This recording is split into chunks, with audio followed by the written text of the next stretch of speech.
Hello, welcome to Lil's Vintage World. In this video I'm going to be doing the vintage collectors tag.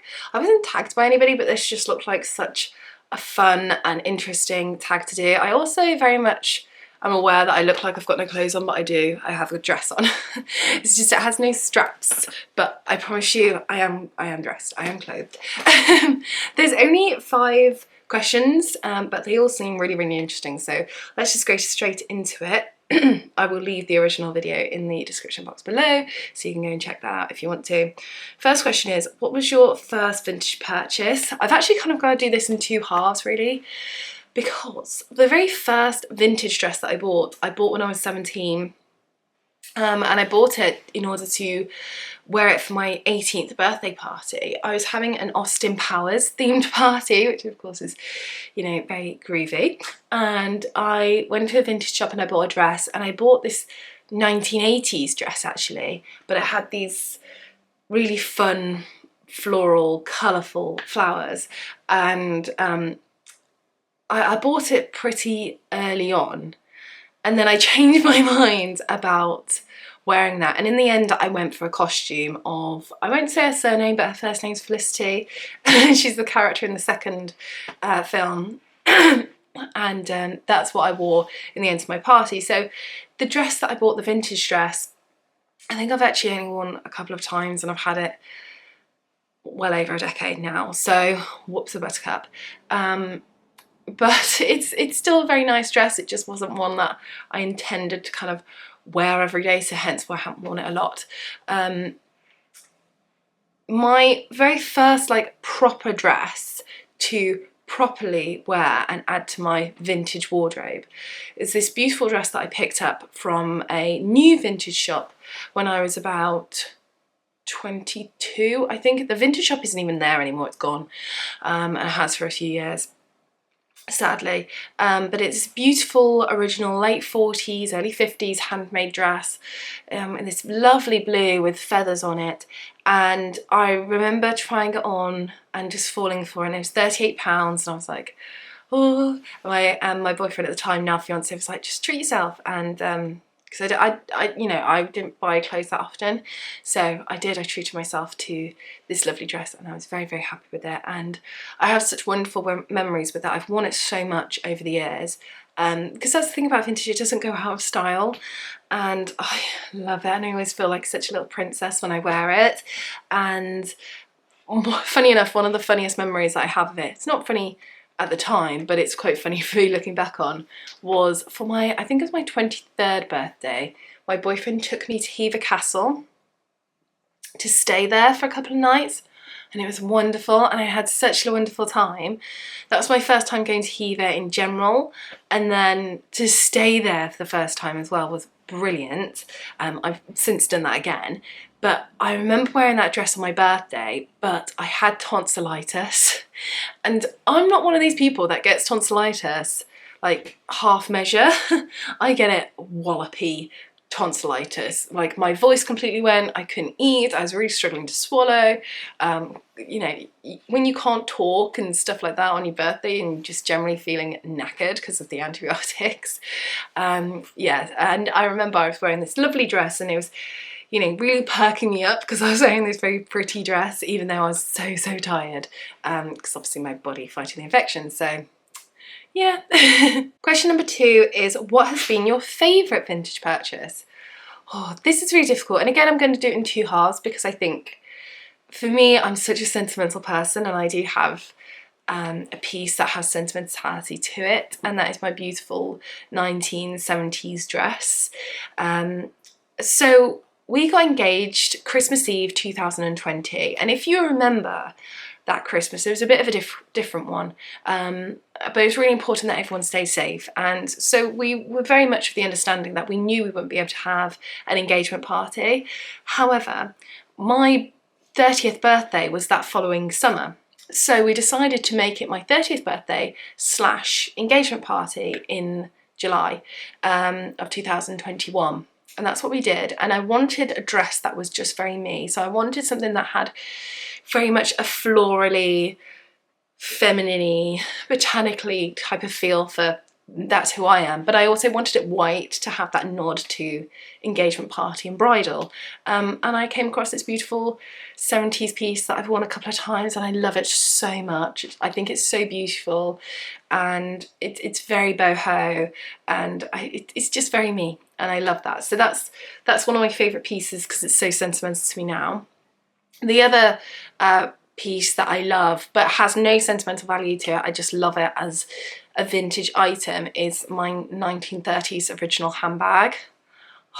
I remember walking into a vintage shop and I saw this bag. It's £75, which is the most I've ever spent on a bag, and it's just beautiful. Like, it's just so iconically 30s. It just has that triangular shape, kind of triangular envelope, and it's so iconic. You could have literally gone back in time with this piece, and you look at it and you know exactly what era it's come from.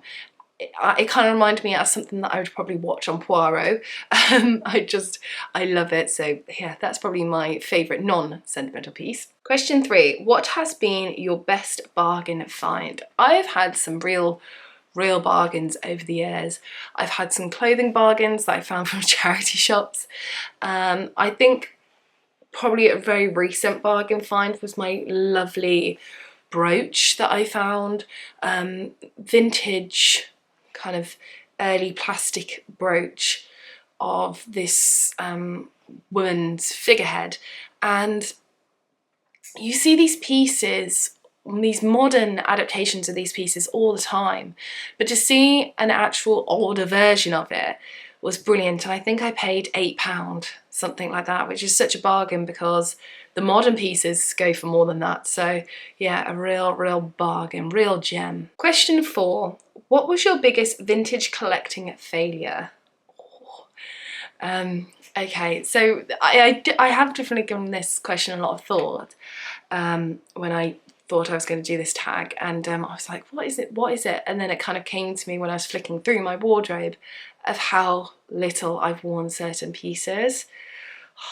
I'm trying to get better, but my favourite eras of vintage fashion is the 1930s. That's my favourite decade, and I love wearing 30s pieces very much, but I'm terrified of ruining them or destroying them. Now, when I buy a piece and it's a study piece and I know that it is damaged beyond repair or whatever, I'm like, okay, I'm okay with that because that's already been done. I haven't damaged that piece. It's already come that way to me, and I can just study it and look at how it's been structured, look at the material and try and piece together the type of person that would wear it, that type of thing.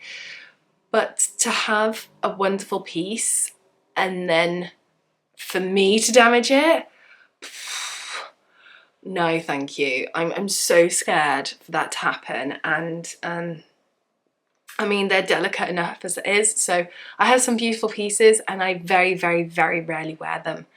And for me, that's the biggest collecting failure, because I think the whole point about vintage clothing and the importance of vintage clothing now in the modern society is that it's such a sustainable way of wearing fashion. I mean, the dress that I'm wearing now, it's a modern piece, but I've worn it so many times. And the reason why I've worn it so many times is because it's a material that I feel very comfortable in. It's just this nice, breathable, easy to wear cotton. But vintage pieces, particularly from like 30s where it's like a rayon, and I'm just like, oh no, I don't want to destroy it, and I just panic, and therefore I don't wear it. And it's like, well, that's the whole point of the piece, is for it to be worn. Unless it's a piece of like historical interest, in which case, you know, a museum would be good for it. I think generally we should be wearing modern vintage clothing as we do modern clothing.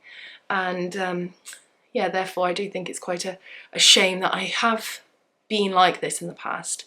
However, I'm very much slowing down my buying of older stuff in favour of more modern vintage clothing. Like, I buy a lot of 70s stuff now because one, I think 70s is really cool and you get lots of flowers, and two, that decade echoes the 30s as well, so it's kind of like I'm still wearing 30s sort of style, but in the 70s, you know, decades and decades later. So that is definitely my collecting failure, is literally collecting pieces and doing nothing with them other than having them sat in my wardrobe. Yeah, it's for their own good. Don't damage the 30s and the 20s pieces. No. And finally, question 5. What is your dream unicorn find? There is so many. And had you asked me this a few years ago, I would have said something like a silk 30s backless dress. Would I wear it? No, because I'd be petrified. So I want to be a bit more realistic, and I am trying to be. So at the moment, my dream unicorn find is one that I do hope that one day we'll find. So I love watching The Good Life. If you haven't seen it, you really should. It was a BBC sitcom from the 1970s. It started in 1974, that's when it was filmed, and it came out in 75. I think it finished in 79. So nice big chunk of the 70s. And I know lots of people like Barbara's fashion, but I love Margot's. I can't help it. Margot is very extravagant. It's a sitcom about a husband and wife called Tom and Barbara Good, where Tom Good gives up his normal 9-to-5 job, and him and his wife become self-sufficient in their house and garden. So they raise animals and pigs, they raise chickens, they have a goat which they milk, and lots of vegetables and fruits everywhere, all over their front garden, back garden, and then much to the dismay of their neighbours and friends, Jerry and Margot Ledbetter. Margot is quite snobby, but she has the most amazing wardrobe, very 70s, very iconic. And I think it's series 2 episode, it's one of the later ones. She wears this pink maxi dress, but it's a pinafore dress, and she wears this white blouse underneath it, and it looks incredible on her. I mean, Penelope Keith I think is quite a tall lady anyway, but she carries it off so well. And ever since I've seen her in it, I've been looking for a 1970s hot pink maxi dress. Pinafore. I mean, I love a pinafore anyway. I mean, when I was a kid, I used to wear pinafores so much, and now, during the winter, what do I wear most of the time? Pinafore and tights. I haven't changed since I was a kid. Pinafore dress, tights. Thank you very much. That is my winter wardrobe. But I would love that pink maxi Margot dress. Yeah, that is my unicorn find at the moment. Maybe one day I will find it, hopefully. Hopefully, send me good vintage collector vibes. I will find my unicorn find. So that is it for the vintage collectors tag. Hopefully you learned a little bit more about me and my vintage clothing and vintage collecting. I look forward to chatting to you in the comments. Thank you so much for watching. Take care, and I shall see you again soon for my next video. Bye for now.